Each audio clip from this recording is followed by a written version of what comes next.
Hello students, social science with S के sir YouTube channel में आपका स्वागत है। आज हम लोग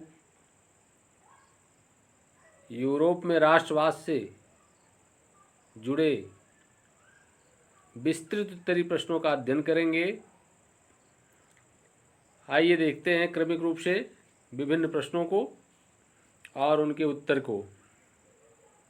प्रश्न 1 है, फ्रांसीसी लोगों के बीच सामूहिक पहचान का भाव पैदा करने के लिए फ्रांसीसी क्रांतिकारियों ने क्या कदम उठाए? उत्तर, 1789 ईस्वी में घटित फ्रांसीसी क्रांति के साथ राष्ट्रवाद की प्रथम अस्पष्ट अभिव्यक्ति हुई। प्रारंभ से ही फ्रांसीसी क्रांतिकारियों ने ऐसे अनेक कदम उठाए जिनसे फ्रांसीसी लोगों के सामूहिक पहचान की भावना बलवती हो सकती थी। ये कदम इस प्रकार थे। नंबर 1, पितृभूमि और नागरिक जैसे विचारों ने एक संयुक्त समुदाय के विचार पर जोर दिया, जिसे एक संविधान के अंतर्गत समान अधिकार प्राप्त थे। नंबर 2, एक नया फ्रांसीसी झंडा चुना गया जिसने पहले के राष्ट्रध्वज की जगह ले ली। नंबर 3, स्टेट जनरल का चुनाव सक्रिय नागरिकों के समूह द्वारा किया जाने लगा और उसका नाम बदलकर नेशनल असेंबली कर दिया गया।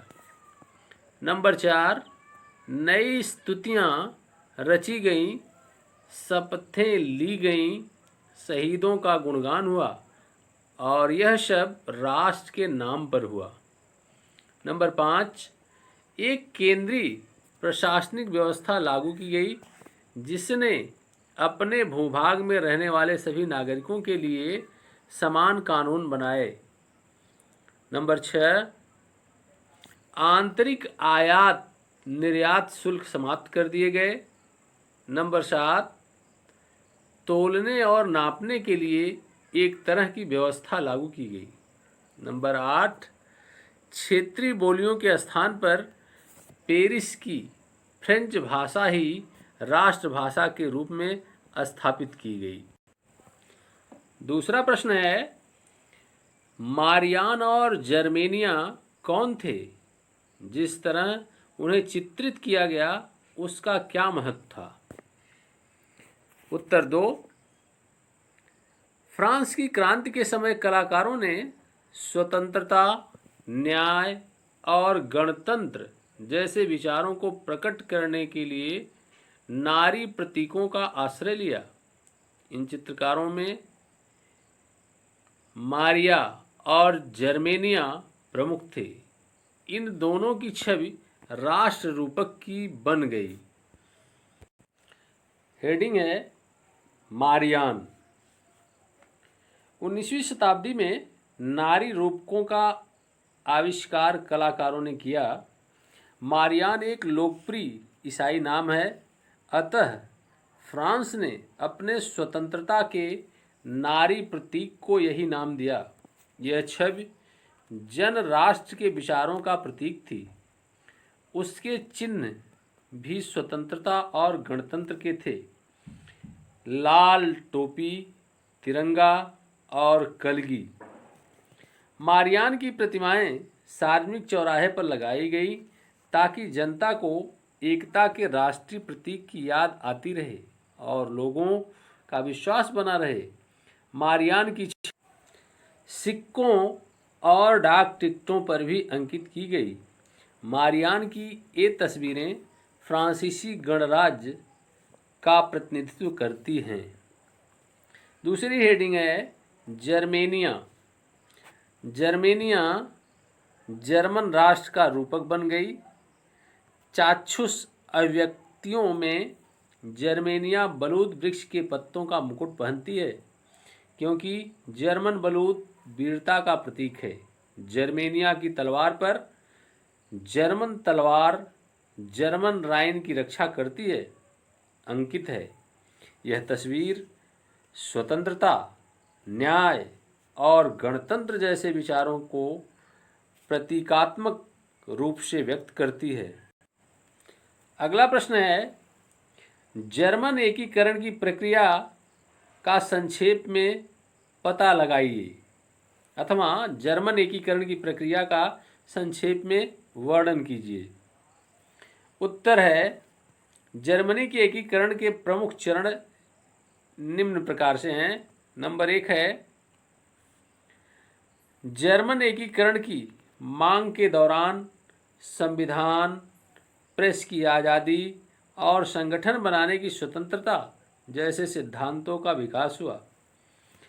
दूसरा पॉइंट है, संसदीय व्यवस्था स्थापित करने की पृष्ठभूमि तैयार की जाने लगी। तीसरा पॉइंट है, जर्मन लोगों में 1848 ईस्वी के पहले ही राष्ट्रीयता की भावना जागृत हो चुकी थी। राष्ट्रीयता की भावना मध्यम वर्गीय जर्मन लोगों में बहुत अधिक थी।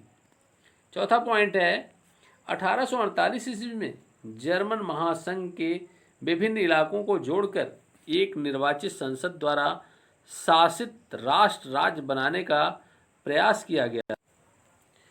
पांचवा पॉइंट है, राष्ट्र निर्माण की इस उदारवादी विचारधारा को राजशाही और फौजी ताकतों के विरुद्ध कड़ी चुनौती का सामना करना पड़ा।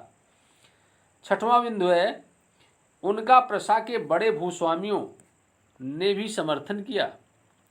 सातवां पॉइंट है, प्रशा ने राष्ट्रीय एकीकरण के आंदोलन का नेतृत्व संभाला और इसे एक नई दिशा प्रदान की। आठवां, प्रशा का प्रधानमंत्री ऑटो वॉन बिस्मार्क इस प्रक्रिया का जनक था जिसने प्रशा की सेना और नौकरशाही की मदद ली। नौवां पॉइंट है, 7 वर्ष में ऑस्ट्रिया, डेनमार्क और फ्रांस से 3 युद्धों में प्रशा की जीत हुई। इस तरह जर्मनी की एकीकरण की प्रक्रिया पूरी हुई। 10वां पॉइंट है, 18 जनवरी 1871 ईस्वी में वर्साय में प्रशा के राजा काइजर विलियम प्रथम को जर्मनी का सम्राट घोषित किया गया। 11वां पॉइंट है, जर्मन राज्यों के राजकुमारों, सेना के प्रतिनिधियों और प्रमुख मंत्री ऑटो वॉन बिस्मार्क समेत प्रशा के महत्वपूर्ण मंत्रियों की एक बैठक वर्साय के महल में बेहद ठंडे शीश महल, जिसे हॉल ऑफ मिरर्स कहा गया, में हुई। इस सभा में प्रशा के काइजर विलियम प्रथम के नेतृत्व में नए जर्मन साम्राज्य की घोषणा की गई। 12वां पॉइंट है, इस प्रकार जर्मन राष्ट्र का एकीकरण हुआ। और अंतिम पॉइंट 13वां है, इस प्रक्रिया में प्रशा राज्य एक प्रमुख शक्ति केंद्र के रूप में प्रकट हुआ। अगला प्रश्न है, अपने शासन वाले क्षेत्रों में शासन व्यवस्था को ज़्यादा कुशल बनाने के लिए नेपोलियन ने क्या बदलाव किए? उत्तर है, प्रथम काउंसिल के रूप में नेपोलियन ने फ्रांस में अनेक सुधार किए। फ्रांस की क्रांति के उपरांत पुरानी सामाजिक, राजनीतिक तथा धार्मिक व्यवस्था समाप्त हो गई। अतः नेपोलियन ने अपने शासन वाले क्षेत्रों में सुधार के उद्देश्य से निम्नलिखित परिवर्तन किए। नंबर 1 है, सामाजिक समानता को स्थापित करने के लिए उच्च निम्न वर्गों के बीच अंतर को समाप्त कर दिया गया। नंबर 2 है, प्राचीन सामाजिक, राजनैतिक एवं धार्मिक व्यवस्था को समाप्त कर दिया गया। नंबर 3 है, शहरों में कारीगरों के श्रेणी संघों के नियंत्रणों को हटा दिया गया। यातायात और संचार व्यवस्थाओं को सुधारा गया। नंबर 4 है, आर्थिक सुधार करने के उद्देश्य से बैंक ऑफ फ्रांस की स्थापना की गई। नंबर 5 है, उसने दंड विधान को कठोर बनाया तथा जूरी प्रथा व मुद्रित पत्रों को पुनः प्रारंभ किया। नंबर 6 है, शिक्षा की उन्नति के लिए यूनिवर्सिटी ऑफ फ्रांस की स्थापना की, जहां लैटिन, फ्रेंच भाषा, साधारण विज्ञान व गणित की मुख्य तौर पर शिक्षा दी जाती थी। नंबर 7 है कैथोलिक धर्म को राजधर्म बनाया। नंबर 8 है 1804 ईस्वी की नेपोलियन संहिता ने जन्म पर आधारित विशेषाधिकार समाप्त कर दिए थे। उसने कानून के समक्ष समानता और संपत्ति के अधिकार को सुरक्षित बनाया। नंबर 9 है समान कर प्रणाली लागू की गई। प्रतिष्ठा मंडल की स्थापना करके विद्वानों, कलाकारों व देशभक्तों को सम्मानित किया गया। 10वां पॉइंट है डच गणतंत्र, स्विट्जरलैंड, इटली और जर्मनी में नेपोलियन ने प्रशासनिक विभाजनों को सरल बनाया।